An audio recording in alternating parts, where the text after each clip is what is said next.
Hey YouTube, my name is Zaria. I am 25 years old and I struggle with the spirit of laziness. Basically, this is my journey. I've been struggling with the spirit of laziness since about 12th grade, about my senior year in high school, and I currently have an undergraduate degree in social work and I have a master's degree in social work, which I just graduated with in May of this year. So you might be wondering, well, how does a person who goes to college, gets not only a bachelor's but a master's, struggle with the spirit of laziness? It was a struggle to honestly get both of those degrees. I wanted to give up several times. It was definitely periods of times where I stopped going to classes. I didn't graduate on time with my bachelor's degree. I definitely turned in so many assignments late. It's not even funny. Just with dealing with procrastination. I wanted to make this series Overcoming the Spirit of Laziness because as I was going through this journey and I literally was in the thick of it, God placed it on my heart that if I'm going through this as a Christian, I know other Christians are going through this. And also because I'm going through this, then I can overcome this. I wanted to be a person who came on YouTube very real, very raw, very me, in order to show people that even though you may be battling with this and you maybe have been battling with this for a long time, that once you make up your mind and you're determined to be delivered from this spirit, you will be. I've prayed about this several times. I've, watched videos on like deliverance and things and tried to do like my own self-deliverance actually the other day. But one thing that we all know as Christians is faith without works is dead. And you can pray all you want, you can believe all you want, you can do deliverance all you want, and that's cool and all, and that helps. But if you're not actually putting in the effort to overcome something, you won't overcome it. One thing that I struggle with is consistency and self-discipline. So today is July 2nd, 2023. It is currently 5:43 p.m. And I woke up this morning. I didn't wake up this morning. I woke up today around 2 o'clock p.m. I didn't go to church today. I was supposed to go to church. I was supposed to go to the early service. I set my alarm for 7 o'clock, but I didn't get up as I normally do. I normally don't when I set my alarms. And we have 2 services at my church, so the other one starts at 11 o'clock. And I woke up again around 10:54, but I didn't get up for that service, and I stayed asleep until 2 o'clock. This has been a recurring thing for months, pretty much, or it has gotten worse over the last month. I currently don't have a job. I did apply somewhere that during prayer, God revealed to me that He wanted me to go, and so I'm just waiting to hear something back. I haven't had a job in 2 years. I did apply and I did get an interview for a job about a year ago. And after I got the job and was waiting for a background check, God told me to quit it. And I listened to God, and trust me, I didn't think it was God at first. I really thought it was the enemy. He was trying to stop me from getting money because it was working for this Christian-based, actually, organization that helps women and children. And in social work, I specialize in children, youth, families. Sorry if I'm talking very nervously. I'm not used to recording myself. But anyway, so he told me to quit that job before I even started it. And I confirmed that it was the Lord's voice. and it was, and he didn't want me to work in order for me to lean on him so I can have faith in him. My faith can get stronger in him. He can reveal my purpose, and also he can show me that he is my provider, and he has been. But like I said, I've been battling with the spirit of laziness for a long time. I literally sleep most of my days away.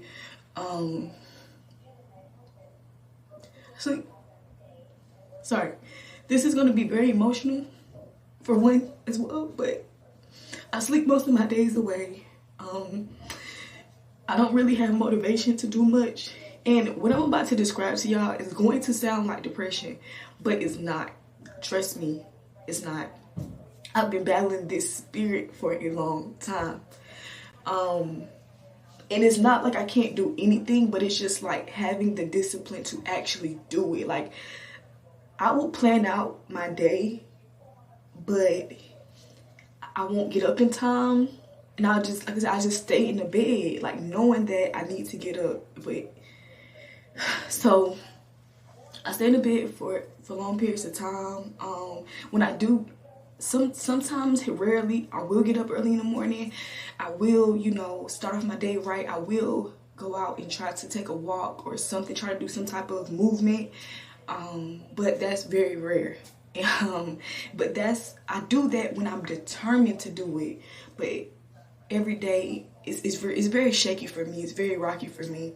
But I will share more of my story as this vlog goes along, or as this episode, or whatever I want to call it, goes along. And I pray that it is a blessing to somebody, a lot of people really, who may be still battling with this spirit as a Christian, knowing that we can get through it, we can get over it. With God, all things are possible. And also, 2 Timothy 1:7, I hold dearly in my heart. God does not give us a spirit of fear, but of power, of love, and of self-discipline. It's already in us.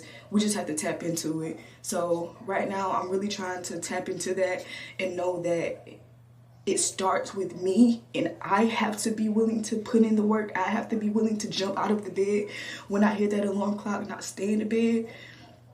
And so this is my journey, and I wanted to share it with y'all. I want it to be an inspiration to somebody and motivation to somebody, to let you know that, listen, this is very real, this is raw. I am struggling, but I know that I won't be struggling forever, and I will get through this. And the things that the enemy is trying to stop me from accessing, achieving, the fear that is still in me, fear of my own success, all of that, one day all of that won't even be a thought.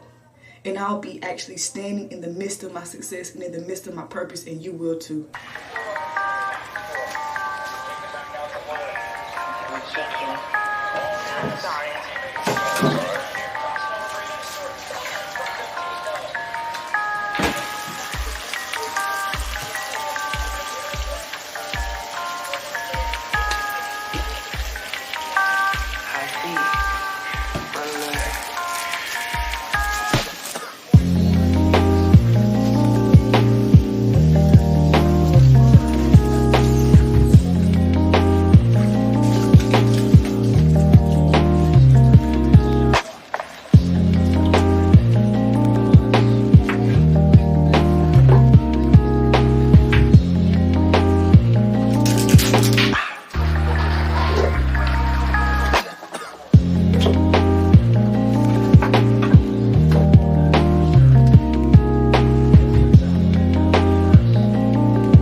Anything today, like absolutely nothing. So I'm drinking the juice that y'all just seen me make, and I'm eating some mango.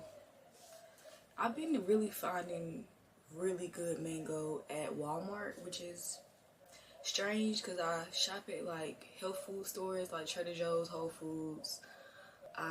Walmart just for some reason has the good mangoes right now. So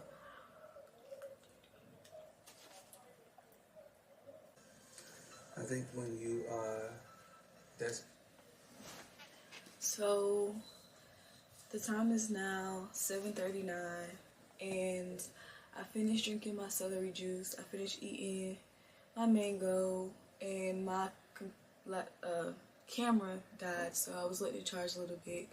I actually started laying back down. I was gonna go in there and wash the dishes and clean up the kitchen, but my dad is doing it, so I'm thankful for that.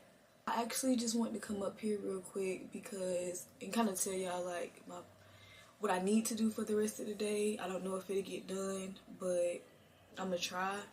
But I actually just randomly was watching this interview that the Shade Room did with August Alsina, and it made me think. It just made me think because I noticed in this interview that when he is asked a question and when he talks, he takes his time to answer. He never rushes his answer. He literally is like he's thinking introspectively before answering.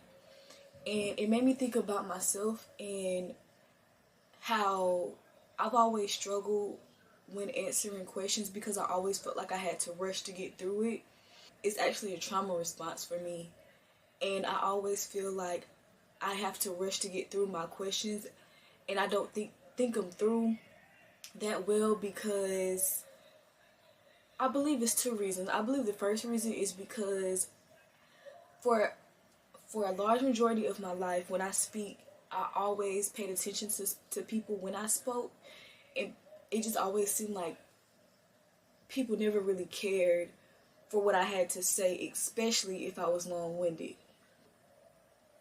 I feel like also it's because when I talk without thinking, it allows for me to give very vague answers and very simple answers. But I'm not a simple person, and I think the reason why I do this for that second reason is because of, for a large majority of my life, being afraid to be the most intelligent one in the conversation or the most knowledgeable one. Just being afraid of like my own intellect, and I've been that way for a long time. So a lot of times I dumb myself down, and I'll make it seem like I don't know as much because I don't want other people to feel uncomfortable. For the rest of the day, I actually need to do a couple of things. I actually need to change my sheets. I need to clean up my room. I need to finish watching a sermon that I started yesterday. And I also need to help someone with their resume because I told them I would get it back to them today, which I probably won't get it back to them today. I'll probably just get it back to them tomorrow at the latest. But I also need to help somebody with their resume and make a video for them to show them some things about a job. Like I said, I don't know what's going to get done. I'll continue to like try to vlog it, and I hope that I get it done. I just have to like really like train my will, because I know that self-discipline is really about training your will and doing things that you might not feel like doing them, but you're doing because you have to do them, not because of a feeling. Like you can't be controlled by your emotions. So I'm trying not to let my emotions control me. But I am finna just finish watching this interview, and then I'm gonna get up and like start changing my sheets and doing that stuff. So